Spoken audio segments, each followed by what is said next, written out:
Patuloy ang pagtawag ni Go Chan sa pangalan ni Jungwon habang ito ay nag-energy circulation. At pinipilit niya itong patayuin, dahil mayroong kakaibang taong dumating. Hindi naman niya alam kung ano ang gagawin dito, dahil pag hinawakan niya si Jungwon ay magkakaroon siya ng blockage sa kanyang energy. Hindi naman niya kayang harapin ang halimaw na nasa kanyang harapan ngayon, kaya't lalo siyang naguguluhan. Napakabilis naman ito, at nalagpasan niya agad si Go Chan. Habang nakaharap ito kay Jungwon, ay napasabi ito na hindi normal ang kanyang circulation na ginagawa. Nagulat naman si Go Chan, dahil sa laki nito, ay napakabilis ng katawan niya. Patuloy pa ring tinitignan ng lalaking may malaking espada si Jungwon, at hinuha nito na siya ay isang mock. Kaya't napagdesisyonan niyang galawin ito at ilagay siya sa energy blockage. Wala namang magawa si Go Chan, kaya't napaiyak na lang siya, at napag-isipan niyang harapin na lang ito. Tumalon si Go Chan at sinubukang atakihin ang lalaki. Sa pakiramdam ni Go Chan, ay nasa kanya pa ang mga memorya ni Hachirin, kaya't makakaya niyang gamitin ang mga teknik nito. At sa pamamagitan din nito, ay mapapatagal niya ang energy circulation ni Jungwon. Ginamit niya ang third form, at napakabilis niyang inatake ang lalaki. Nang akma na niyang sasaksakin ang likod nito, ay biglang napatawa ang lalaki, at napasabing mabilis siya. Nag-counter-attack naman ito kay Go Chan at binigwasan siya ng napakalaking espada. Medyo nakailag naman si Go Chan dito. Sobrang kinabahan si Go Chan, pero ay pinitik lang siya nito, at kung ulit pa siya sa pag-atake, ay papatayin na siya nito. Tumilapon naman si Go Chan sa pader, dahil sa sobrang lakas ng pagpitik nito sa kanya. Pagkatapos nun ay bumalik naman ang atensyon ng lalaki kay Jungwon. Tinignan niya ito ng harap-harapan, at para bang may masamang gagawin, napapasigaw naman si Go Chan sa likod. Nang akmang hahawakan na niya ang ulo ni Jungwon, ay punong-puno ang ulo nito ng mga dark energy, kaya't medyo nahirapan ang lalaki. Napagdesisyonan nitong atakehin na lang gamit ng espada, pero laking gulat niya nang sinalo ito ni Mock Indan.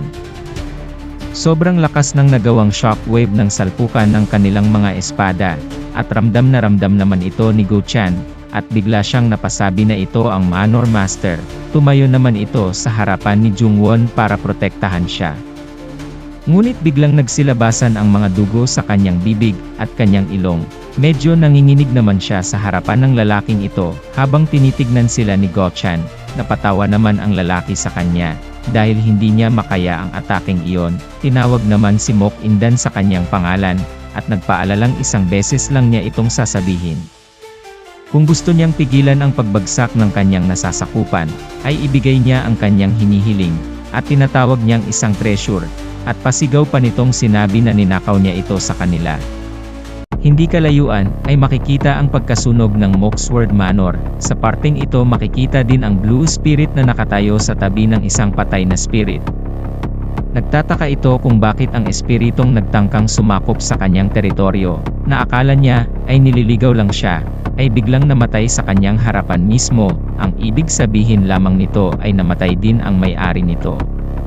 Ang isang normal na tao lang ay hindi kayang pumatay ng spirit na nasa strange level beast ng ganun kadali lamang. Nagpapahiwatig lamang ito na mayroong napakadelikadong tao na may pakana dito, at sila mismo ay nasa Mocksword Manor. Ramdam din niya na ang mga ito ay naghihintay sa loob. Nang magising si Jungwon, ay hindi siya makapaniwala, at puro sira ang kanyang nasaksihan. Nang mapatingin siya sa kanyang likuran ay nakita niya ang mga tao sa gitna, at ang iba pa ay ginawang bihag. Pinalohod ang mga guard at tila ba sila ay papatayin na. Nagharap naman si Mock Indan at ang lalaki. Napaisip naman si Jungwon kung tapos na ang laban, dahil tila ba kumonti na ang dark energy na kanyang naabsorb, kaya't siya ay nanghihinayang. Lumapit siya dito ng dahan-dahan, at tinanong niya si Go Chan kung ano na ang nangyayari. Sinabi naman ni Go Chan na sumuko na ang Manor Master. Naglaban lang sila ng isang beses, at sumuko na agad si Mock Indan, dahil parang alam niya na matatalo siya nito.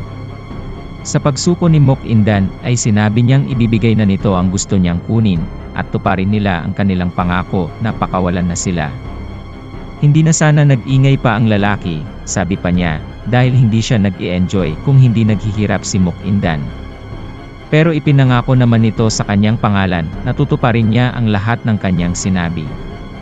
Bilang hari ng Brightness, si Sonyon, at isa sa mga hari ng Heaven-Earth Association. Gulat naman si Go Chan sa kanyang narinig na galing ito sa Heaven-Earth Association. Napatanong naman si Jungwon kung ano ito. Sabi ni Go Chan ay napakadelikado itong organisasyon. Ang Heaven-Earth Association, isa sa 3 pinakamakapangyarihang organisasyon sa murim ng Zongyuan. Maaalalang ang dati nilang layunin ay pagkaisahin ang kabuuan ng murim at dahil dito sila ang naging dahilan kung bakit dumanak ng dugo sa buong mundo, kaya't maraming tao ang manginginig marinig lamang ang pangalan ng organisasyon na ito. Di maipagkakailang malaki ang Moxword Manor, ngunit ang organisasyong ito ay nasa ibang level. At ang tao na itinuro ni Go Chan sa harapan nila, ay isa sa pinakamalalakas na tao sa mundo ng murim, at isa sa 5 hari ng Heaven-Earth Association, ang hari ng Brightness na si Sonyon. Ang ibig sabihin lang nito na kung gusto niyang pabagsakin ang kanilang nasasakupan, ay kayang-kaya nito. Nasabi din ni Go Chan na kaya sumuko na lamang ang Manor Master, at itinuro ang treasure nila, at papunta na din doon ang kanyang mga alagad para kunin ito, subalit ang treasure na gusto nilang makuha ay nasa ibaba ng Medicinal Hall. Galit ding pinakiusapan nito si Mook Indan, na ang gusto nila ay ang aklat na may cover ng balat ng tao, at ito ang treasure ng association nila. Bigla namang nag-iba ang emosyon ni Jungwon, dahil siya ang nakakuha nito, at baka hanapin din ito sa kanya, na ang ibig sabihin din nito na napakahalaga ng aklat na ito at magagamit niya sa patuloy niyang paglakas. Habang nagsasalita si Go Chan, na ang aklat na yon ang hinahanap ni Sonyon, bigla namang nawala sa kanyang paningin si Jungwon, at tila ba siya ay papunta sa Manor Master. Sabi naman ito sa kanya, ay kung nasaktan ba siya habang nag-e-energy circulation, at pinapapagpahinga na lang siya muna. Pero hindi ito pinansin ni Jungwon at bigla niyang tinanong ito, patungkol sa kanyang peklat na nakuha sa kanyang tagiliran. Bigla namang napatanong ang Manor Master kung ano ang pinagsasabi ni Jungwon, bigla namang dumating ang alagad ni Sonyon at sinabing nakuha na nila ang aklat, tuwang-tuwa naman ito. Ayaw naman pag-usapan ni Mook Indan ang itinanong ni Jungwon at sasabihin na lang niya ito pagkatapos. Pero hindi nagpapapigil si Jungwon at gusto niyang sabihin ito ngayon mismo, hindi naman makapaniwala dito si Mook Indan. At ginawa itong negosasyon ni Jungwon. Excited naman si Sonyon na makita ang nasa loob ng box, at sa wakas maibabalik na din ang kanilang treasure. Reresolbahin ni Jungwon ang mga nangyayari ngayon pag sinabi ni Mook Indan kung sino ang nagbigay ng peklat sa kanya. Bigla namang nagalit si Sonyon, at napasigaw ng pangalan ni Mook Indan, at sinabi ni Jungwon na walang lamang aklat ang box. Galit na galit si Sonyon, kaya't kinabahan silang lahat pati na din ang mga prinsipe. At napansin ni Lady Suk, base sa reaksyon ni Sonyon, na kinuha ni Jungwon ang aklat. Naisip naman ni Lady Sok, na kung isumbong niya na ang gumawa nito, ay si Jungwon ay siguradong papatayin niya ito. Pero laking gulat niya nang makita niya ang kanyang hikaw na nasa loob ng box. Kinuha ito ni Sonyon, at hindi makapaniwala ang dalawa sa kanilang nakita. Ito pala ang hikaw na ibinigay ng Manor Master kay Lady Sok para sa kanilang anniversary. Napalingon ito kay Jungwon at nautakan na naman siya. Sigurado siyang si Jungwon ang may gawa nito. Bigla naman siyang napangisi, at nagsimulang magsalita. Ang mga hikaw na yan, di ba iyan ay pagmamay-ari ng unang asawa na si Lady Sok? Gulat na gulat si Mook Indan, lalong-lalo na si Lady Sok sa kanilang mga narinig galing kay Jungwon. Labis naman ang galit ni Sonyon, at sinabi niyang papabagsakin niya ang buong Moxword Manor. Pinapatigil naman ni Mook Indan si Jungwon sa kanyang pagsasalita, ngunit patuloy pa rin na idinidiin ni Jungwon si Lady Suk, na sinabi niya na siguradong sigurado siya nasa kanya ito, at huwag na siyang magmaang-maangan pa sa kabila ng lahat ng nangyayari ngayon. Napakalupit mo, dagdag pa ni Jungwon. Dali-dali namang nagpaliwanag si Lady Suk na ipiniframe up lang siya ni Jungwon, na kung siya talaga iyon, ay bakit niya ilalagay ang hikaw niya sa loob ng box, siguradong mayroong tao, na may pakana nito. Habang nagsusumbong ito na kung sino ang may pakana ng lahat, ay makikita ang espada ni Sonyon na papalapit kay Lady Suk, kaya't nagmamadaling lumapit si Mook Indan, para iligtas ito at salagin ang espada. Hindi naman kinaya ni Mook Indan ang lakas ni Sonyon, kaya tumilapon ito at nadapa sa sahig. Ang ibig sabihin lang nito ay wala ka ding alam kung nasaan ang secret manual, kaya't nararapat lang namamatay din siya dahil wala naman siyang makukuha dito. Makinig kayo buong Muksword Manor, at inulit pa niya ito ng ilang beses, para mas lalong makinig ang mga tao sa kanya. Pinipilit naman ni Jungwon na sabihin ni Mook Indan kung saan galing ang peklat. Napagbalingan naman ng pansin ni Sonyon ang isang guard, at sinabing pinapahiya nila ang Heaven-Earth Association, habang sinasabi niya ito ay binigwasan niya ang isang guard, at patuloy pa ring nagsasalita patungkol sa pagtatago nila ng secret manual. Hindi naman niya mapapatawad ang kalapastanganang ito, habang nakikita naman ng mga guard ang patay na katawan na puno ng takot. Inulit namang sabihin ni Mook Indan na mamaya na lang niya sasabihin, pero ayaw naman ni Jungwon, ang gusto niya ay ngayon na. Patuloy pa rin ang galit ni Sonyon at patuloy pa din ang kanyang pagpatay, at walang makakalabas ng buhay dito. Sabi naman ni Jungwon ay kung gusto niyang may mabuhay pa dito ay sabihin na niya, at hindi na siya uulit pa. Kaya't huwag na niyang hayaang mas lumala pa ang sitwasyon. Bigla namang nagsalita si Hoang, siya ang babaeng guard ni Lady Sok. Sinabi nito na may mga taong makikinabang sa pagbagsak ni Lady Sok, at itinuro niya ang dalawang prinsipe, kaya't gulat na gulat ang mga ito. Mayroong taong pumunta sa lugar na kung saan makikita ang secret manual, at sigurado siyang ang taong ito ay ang nag-frame up sa Madam.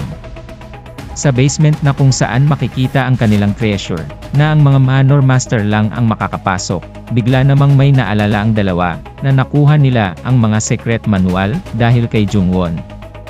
Napatawa naman si Jungwon at natutupad na ang kanyang mga plano. Habang nagsasalita si Hoang ay makikitang sinaniban ito ng demonyong monghe, patuloy pa din itong nagsasalita na hanapin ang may hawak ng mga secret manual at siguradong sila ang mga salarin. Napasigaw naman si Yonghu na wala itong katotohanan, ganun din Su Yuchun, at ang lahat ng sinasabi niya ay paninirang puri. Parang naliwanagan naman si Sonyon, at binaling niya ang kanyang atensyon sa dalawang nagprotesta. At sisimulan niya sa dalawang ito, ipinakuha niya ito at babalatan niya ng buhay. Hindi naman na nakatiis si Mook Indan, at sinabi na nga niya kay Jungwon kung saan niya nakuha ang kanyang peklat. At ito nga ay galing sa Phantom Sword. Ang taong nagbigay ng peklat sa kanya, ay ang 6 Heavens and 8 Stars Phantom Sword. Kontento ka na ba? Dagdag pa ng Manor Master. Kaya't ilabas na niya ang secret manual ngayon din. Napatawa naman si Jungwon, dahil ngayon ay alam na nito ang pangalan ng kanyang paghihigantihan, ang Phantom Sword, sa wakas.